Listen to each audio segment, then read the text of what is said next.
The Plucky Squire was one of the most fascinating indie games of the year, a Zelda-like that bridged the gap between the 16-bit and modern era of 2D games, was such a brilliant idea that I'm shocked Nintendo didn't come up with it for the 3DS.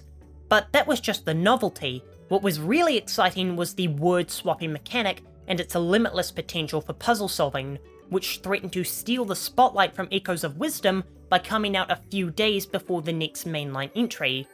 A Zelda game is nothing without its puzzles. They're the key to the entire series' success. Well, before Breath of the Wild made it about exploration, prior games were defined by their inventive and evolving puzzle mechanics. Let's be honest, Zelda games don't have the strongest combat imaginable, and the story can be quite simplistic. It's the dungeons and atmosphere of the world that catapulted this series to my #1 favorite franchise. This is why items are so important to the series. They frequently shift up the types of puzzles you'll be solving and force you to adapt to them in new and inventive ways. Without puzzles, Zelda games are just mediocre action-adventures. The Plucky Squire is keenly aware of this. Though it doesn't employ traditional dungeons, it sought to take an idea from what might be the most brilliant puzzle game since Portal and apply it to the Zelda formula. That game is Baba Is You, a game where you manipulate sentences to affect the environment around you and solve puzzles. In short, it's absolutely brilliant, and while I never expected Plucky Squire to have the same depth, I was at least hoping for more than we got. The sentence structure of Plucky Squire is inspired by Baba Is You, but it lacks any depth. It forces itself into a rigid structure where every puzzle only has one solution, and what should be a wildly creative mechanic becomes a simple lock and key type puzzle. What do all the best puzzle games, hell all the best games ever, have in common? Freedom of approach, be it the order you complete objectives in an open world, the choices you make in an RPG, and even the way you solve a puzzle in a puzzle game.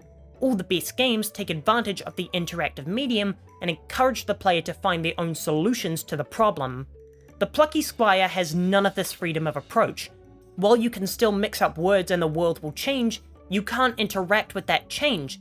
It doesn't matter what you do to a problem, you can't progress until you pick the one correct combination. Where the challenge doesn't become about solving the word problem, but finding the correct word and carrying it to the sentence, it's no more engaging than finding the key but with letters.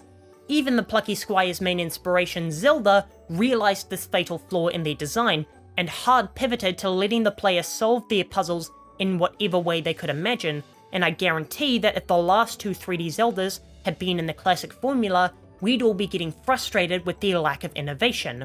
Hell, look at the first new 2D game since Breath of the Wild, Echoes of Wisdom. Its main mechanic is copying things you see in the world and pasting them into dungeons to solve puzzles. And after finishing that game, there is a massive focus on freedom of approach.